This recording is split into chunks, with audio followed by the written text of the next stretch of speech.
Justin. Well, we're back at it. We got a lot in the news cycles for sure.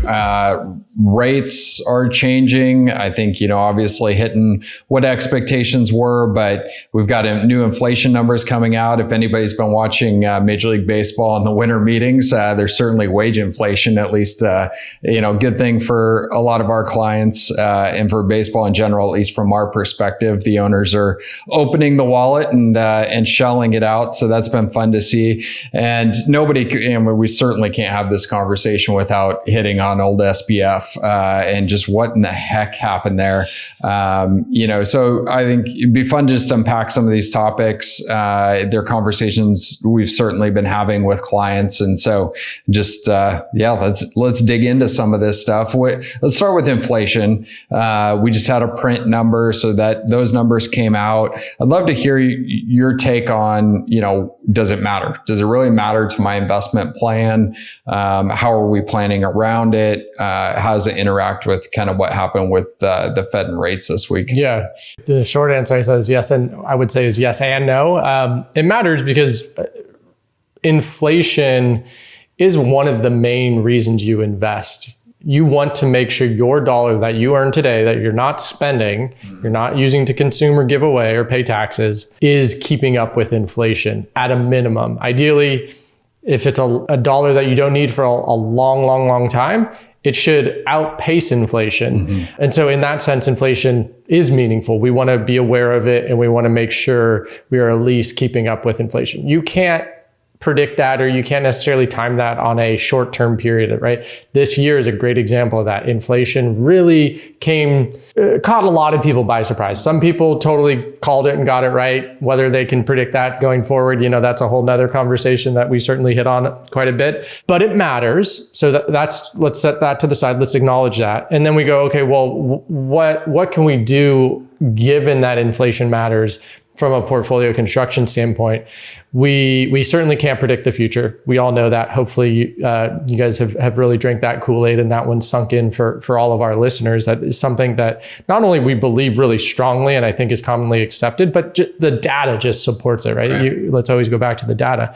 And we say, okay, well, how can we outpace inflation in a high confidence manner? And the best way to do that is to stay disciplined, to buy long-term assets. Those can be anything from public equities, public stocks. Time and time again, those have proven to keep up and outpace inflation over long periods of time. Private equity, venture capital as well. Real estate, also a good asset class, public real estate and private real estate. But it's not something that keeps up or outpaces inflation over short periods of time. This is a perfect year to see that. Inflation's been high. Almost every single asset class has gone down to a large extent. But if you had that structure in place, that discipline in place, that diversification in place beforehand going into this year, there still is a very high likelihood and confidence that we have in a diversified approach, holding those assets over the long term outpacing inflation. I think it's a great point when we think about it, building portfolios when you're in the weeds of this for clients and really thinking through, okay, I go out, set priorities with clients, and they've got something that they want to achieve in, 20 years, let's say, and it is essential. They absolutely need for this to happen, right? We're going to take an approach where it's going to be on the side of the spectrum. Okay, we need the money today. We know what we're going to expect from an interest rate, but then we also have, and we want to make sure that it keeps pace with that inflation. And so we'll purchase a treasury inflation or an inflation protected treasury bond, for instance, correct, right? Yeah. So we find ways that we can implement where, we don't have to predict the future. Hard to say we don't care where interest rates go, but in that very isolated perspective, right? We take the information that's available today. We have a known need in the future, and we're going to protect against it with something very specific, like a bond like that. Whereas conversely, I think, when we set the priorities and it's, hey, we would love to buy a ranch in Montana in 30 years. And guess what? Some things have to happen. This is a discretionary priority for us, right? When you go to implement portfolios, now we're looking, okay, over the next 20 years, what is the best place to outpace inflation? And the best place to outpace outpace inflation over that period of time is typically in the stock market, right? Yeah, exactly. And depending on how those priority or those long-term goals are classified, it gives us some flexibility. And in some cases, like the example you gave, we don't want flexibility. We want to have a real narrowly defined outcome, and that limits our opportunity set from an investment standpoint. But that's a beauty of why we do things the way we do for our clients. You guys listening here, that it gives us a lot more confidence in the long-term likelihood that your assets will support your priorities. A lot of what happens in our industry is so transactional, so short-term. We're going to talk probably a little bit more about FOMO and in most cases overreacting as a result of that just has been proven to weaken your long-term prospects to really meet what's important to you. It's a hard psychological battle to deal with. But if you can take that step back, have those conversations, listen to this podcast and really understand, hey, there's a lot of purpose behind what we do and a lot of really, really thoughtful work. It gives you that staying power and eventually the ability, the higher likelihood to really meet your goals. Yeah. And I think for clients listening, that's why we're so specific with priorities and building out these structures, because at the end of the day, it's just such a more successful way of achieving outcomes, achieving your priorities than, trying to, there are other sales pitches. There are easy things that you can turn to, like, oh, we believe in short duration bonds because, interest rates are going to go here or there. Yeah, and totally. I get that. I get where, if you're out selling products, you need to be there. Or we're going to do opportunistic rebalancing as bonds. They're the ballast of the portfolio. Is they correct? We're going to take some and do X, Y, and Z. And, I understand why that's sold that way, but what we're really focused on is a much more tailored, individualized approach, tax efficient, et cetera, for clients that are listening. That's how we go about thinking through these things. And you brought up FOMO, so let's go there.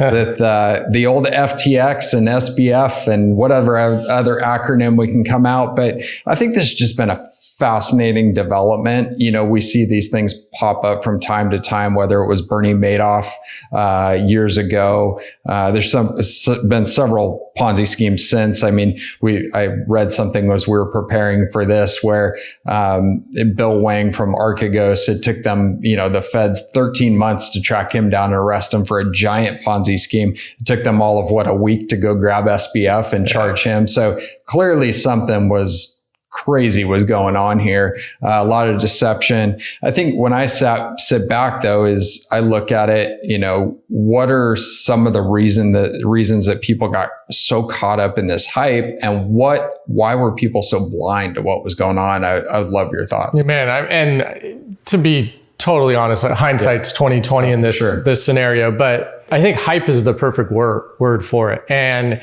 it's happened in the past. It will happen again. Mm-hmm. And I think the way we think about this as investors and stewards of our clients' money is, I'd much rather err on the side of missing out and being wrong, especially in something like we've seen over the last couple of years. I mean, certainly this year with the crypto markets, there was just so much hype around crypto, whether it be Bitcoin, NFTs, and you can go back and listen to some podcasts we did really in the midst of that hype. It's not that we don't think there's interesting technological applications. Some of those are way beyond my pay grade to an extent, but I can acknowledge, there's some potential here. There's still some potential that it also comes to nothing, right? Sure. You talk to VCs, you can see both sides of that coin still to this day. So when we look at it, we definitely want to make sure we're taking the more prudent and cautious approach to things that you can really see have a ton of hype around them. That is going to happen again. Like I said, it's happened in the past. It will definitely happen again. I do have a big issue with how venture capital in general, and specifically the people that backed FTX in various fundraising rounds, seemingly did not do due diligence. Yeah. And again, it's hard. It's very easy to point fingers at this stage. So I want to choose my words wisely, but there was definitely seemingly a FOMO aspect to this, whether it be the VCs themselves. And there is this concept of what they call party rounds within venture capital, where it's like, oh, my buddy's doing it, so I'm going to do it. And I'm just going to get my group of friends to invest in this. And it's just, you hear that and it is so foolish that actually exists. Now, those people within those rounds are really, really smart people, and they're getting caught up in the same psychological challenges that exist within, this concept of FOMO that we're kind of talking about. So I think it was a simple lack of due diligence, and there's a couple of reasons for that. Whether it would be, hey, I'm trying to keep up with my buddy and I don't want to deal with FOMO, whether it was explicit or implicit. Yep. There's also a very real cycle that was going on at the time where these deals in venture capital, not just within crypto, but in the VC space in general and in private markets overall, were happening so fast. Deals and decisions had to be made within insanely condensed timeframes. It's easy to say now, well, hey, maybe you should have just passed. That's an easy thing to say. So I think there's a number of different factors and variables that we can now go back and point fingers, admittedly. Sure. But what I want to do is take something positive from that and say, okay, well, how did we think about it during that period of time? What can we learn from that going forward? And I think our general approach, it gives me comfort that we take a little bit more cautious approach, and we'd rather say like, hey, okay, yeah, we missed out than made a gigantic mistake. Yeah, for sure. And I think like there were some low hanging fruit, right? Just from a governance structure overall. I didn't realize this till we were talking about it before, but no board.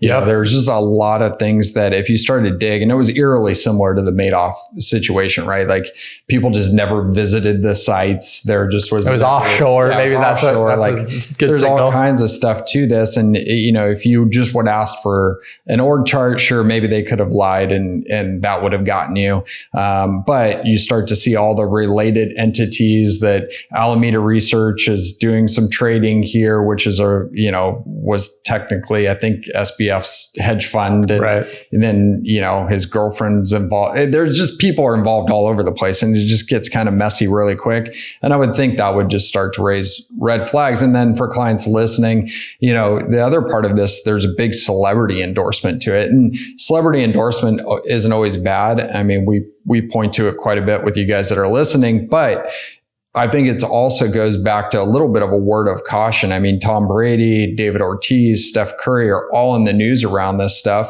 And whether they're liable or not, they're being drugged through the mud a little bit because they endorse this. Yeah. And so there is a liability to endorsing things. And so, they may pay you to go endorse something. You might want to just double check and make sure that you're aligned with what you're actually endorsing. And if you're going to actually put a check in, which I think maybe Tom Brady did, like make sure that you're putting some due diligence behind it. I guess a word of caution kind of related to this whole thing is, that FOMO feeling sometimes grabs you and you think you got it figured out and you got to be in the cool kids club. When you take a step back, I think a lot of times we forget that we've already accumulated a pretty significant amount of wealth. Exactly. And what is the job here? The job is to steward it well. And if I have excess resources and I want to take some shots, for sure, let's go do that. Let's do it in a very prudent, smart way, do the due diligence, et cetera. Completely.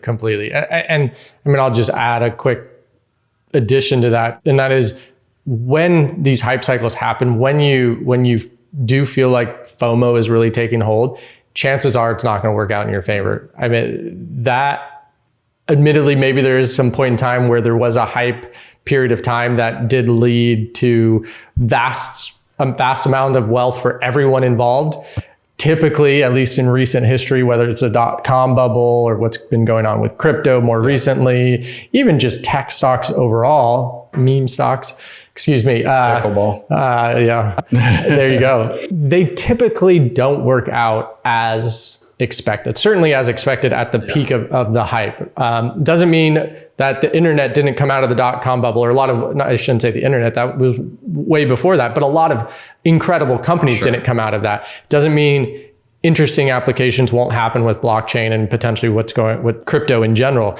We don't know that, but the hype around those industries and investments at the time just gives you pause. And again, it will happen again And at some point in the future, who knows where, who knows what asset class, when, et cetera. But just have that discipline and kind of make sure you're questioning things, and whether it be from an endorsement standpoint, like you understand it, it lines up with values, et cetera. I think are great reminders to always have in mind. And I think a good key takeaway to take from this is, you don't have to run from things that get hyped up, right? But you just got to ask the questions. You got to do a little bit extra due diligence, and then go back to one of the cornerstones of investing, and that's diversification. Yeah. If you took a small position in FTX and it goes belly up, you expect, 50+% of your private investments to go belly up. So it is what it is. Yeah, on the venture side, for sure. It's when you over allocate, you expose yourself too much. We call it single company risk, and it severely impacts your life. So hopefully you can avoid all this stuff by doing the due diligence, asking the right questions, et cetera. But in the event that you do take a loss, just make sure that you're diversified in a way that doesn't impact your priorities in your life in a way that you don't expect it to. So, and then the FOMO feeling, this is hard to combat. We're humans, and this is just part of it. But, when you start to have that feeling creep up, maybe it's just a time to take a little reflection and go second guess it. So hopefully this is helpful. What's going on out there right now, and our take on it. As you know, the best way to reach us and for us to address some topics is shoot us a text. That number again, 602-704-5574. We'd love to hear from you. We're coming up on the end of the year. Next week, we're going to do a little year in review. Just some of the bigger topics that been an interesting one. Certainly been an interesting one. So if you got some thoughts for us, shoot us a text. And until next time, own your wealth, make an impact, and always be a pro.